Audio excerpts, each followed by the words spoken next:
Үшінші бөлім. Иман. Иман сөзіне түсінік. Иман сөзі араб тіліндегі әмәнә етістігінен шығып, ифхал бабында қолданылған мастар болып саналады. Ал жалпы иман ұғымы бір адамның сөйлеген сөзін қуаттау, айтқанын қабыл ету, шын көңілмен қабылдау, күмәнға жол берместен нақты жүрекпен, шын ықыласпен сену деген мағыналарды береді. Иман еткен кісі мүмин. Иман етілген нәрселерге де мүминун бих дейді. Иман сөзінің шариғаттағы мағынасы Хазірет пайғамбарға саллаллаху алейхи уассалам Аллах тағаладан жеткен нақты үкімдерді растап, ешбір күмәнсіз қабыл ету, әрі бұлардың хақтығына шын көңілмен сену болып табылады. Иман етудің негізгі қағидасы жүрекпен бекітіп, тілмен айту. Себебі бір адамның толық мұсылман болуы үшін иман негіздерін жүрегімен қуаттап, тілімен сенгендігін айтуы тиіс. Иман негіздерін жүрекпен бекіту тастих. Иманның негізгі шарты жүрекпен қуаттау болып келеді. Себебі аяттар мен хадистер иманның жүректе болатындығын білдіреді. Иман қолмен ұстап, көзбен көрінетін нәрсе емес, тек жүрекпен сезіледі. Мұны мынадай аяттан анық байқауға болады. Әй, пайғамбар, ауыздарымен сендік деп жүректері сенбегендермен яһудилерден көпірде жарысқандар сені қайтпесін. Маида. Бәдәуилер. Иман келтірдік, деді. Мұхаммед оларға айт, сендер иман келтірмедіңдер, алайда мұсылман болдық деңдер. Өйткені иман жүректеріңе кірмеді. Хужурат. Міне, осы екі аят бізге жүрегіне иман кірмеген әрі толық қуаттамаған адамның жағдайын баян етуде. Бұл екі аят негізінен жүрегімен иман етпеген бәдәуи арабтар жайында түскен. Өйткені олар пайғамбарымыздан бір зат алу ниетімен өздерін мұсылман ретінде көрсетіп, біз де иман келтірдік дейді. Бірақ Аллах олардың иман етпегенін тек тілдермен айтқандықтан жүректеріне әлі иман кірген жоқ деп жай тілмен айтып тұрғанын баян етеді.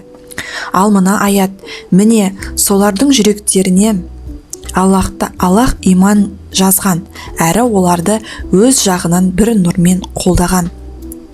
Мужадали деп мәңгілік жәннатта болатын жандардың иманнан хабар береді. Иманның түрлері. Бірінші ижмали иман. Ижмали иман дегеніміз бір ауыз сөзбен Хазіреті пайғамбарымыздың саллаллаху алейхи уассалам Аллах тарапынан әкелген барлық нәрсесіне сену деген сөз. Бұл иман етудің ең қысқа жолы болып табылады. Ижмали иман калима таухид және калима шахадаттан тұрады. Шахадаттан. Калима таухид. Ла илаха иллаллаху Мухаммадур Расулаллах. Аллахтан басқа тәңірі жоқ. Мұхаммед оның елшісі. Калима шахадан. Ашхаду ан ла илаха иллаллаху ва ашхаду анна Мухаммадын абдуху ва расулуху. Алладан басқа тәңірі жоқ екендігіне, Мұхаммед оның құлы әрі елшісі екендігіне куәлік етемін. Екінші, тәфсил иман. Тәфсил иман дегеніміз иман ететін, яғни сенуі, илануы керек болған нәрселердің әрқайсысына жеке-жеке сену деген сөз. Тәфсил иманның ең ауқымдысы. Тәфсил иманның 3 мәртебесі болады. Бірінші мәртебесі Аллахқа, Хазіреті Мұхаммедтің саллаллаху алейхи уассалам Аллахтың пайғамбары екендігіне және ақырет күніне нақты сену.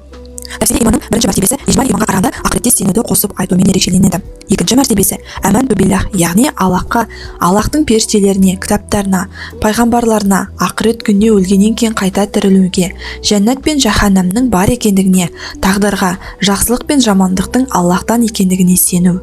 Үшінші мәртебесі Құран мен мутауатир хадистермен бекітілген барлық итиқади амали және ахлақи үкімдерінің бәріне жеке-жеке тоқталып, Аллах пен оның елшісінің бұйырған әмір мен тыйымдарына сену.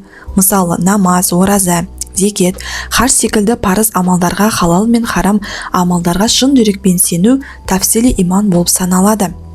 Ижмали иманды дәнге, тәфсили иманды сол дәннің жемісіне ұқсатуға болады. Үшінші, тақлиди иман.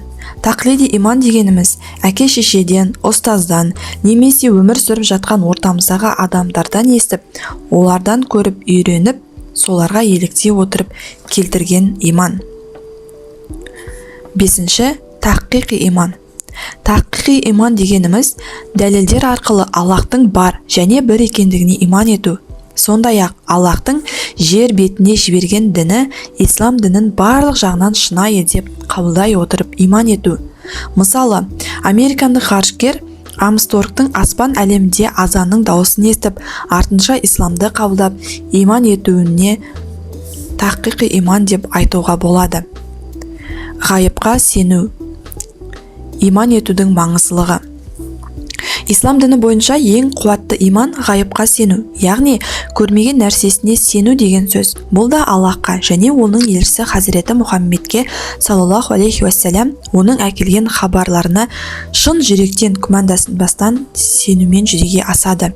Асылында, иман етудің ең маңызды шарты көзге көрінбеген нәрселерге, яғни ғайып әлеміне сенуден тұрады. Адам баласы ғайыпқа иман келтіру арқылы шынайы мүмин сипатын алатындығын мына аят растайды. Сондай, олар көмеске, ғайыпқа иман келтіреді. Бақара. Адам көзге көрінетін барлық нәрсеге сенетіндігі сөзсіз, бірақ көзге көрінбейтін нәрсеге сену әркімнің қолынан келе бермесі анық. Бұл неге Аллахқа, оның елшілеріне, ақыреттегі өмірге сенбейтін қаншама адам келіп кетті. Міне, осындай түсінік пен сенімде болған адамдардың ақыретте Аллахтың бар және бір екендігіне, ақырет өмірінің хақ екендігіне көзі жетіп, Аллах тағаладан кешірім сұрап жалбарынатын сәті аятта былай бейнеленеді.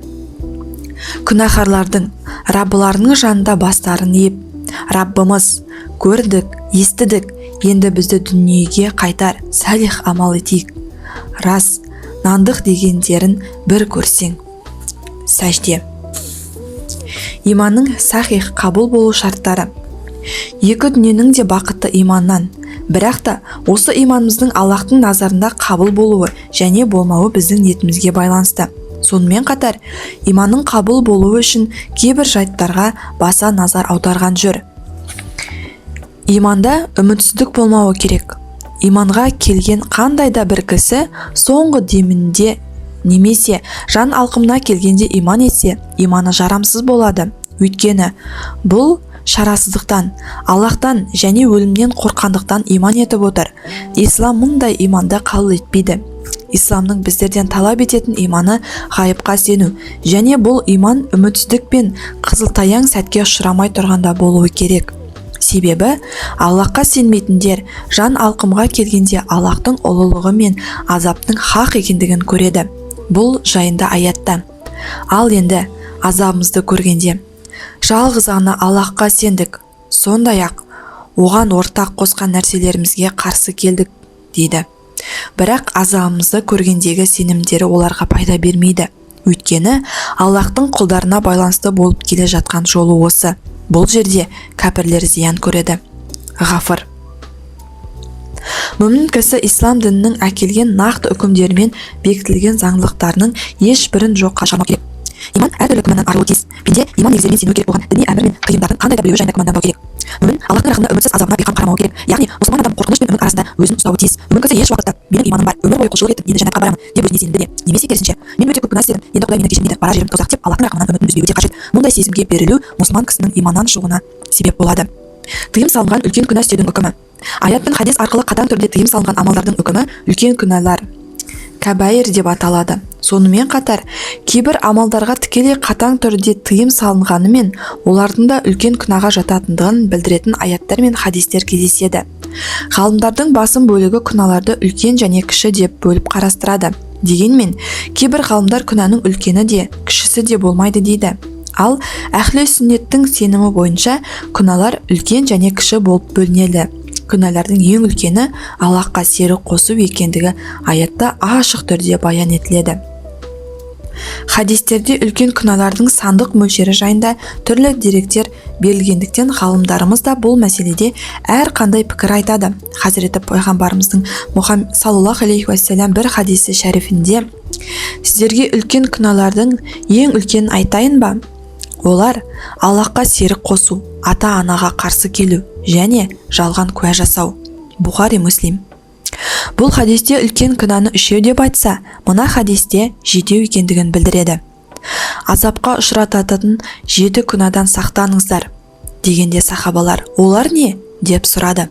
Олар Аллахқа серік қосу, сиқыр жасау, хақсыз орынсыз адам өлтіру, жетімнің малын жеу, өсім жеу, соғыстан қашу, намысты және иманды бір әйелге зина жаласын жабу деп жауап береді. Бұхари, Уасия.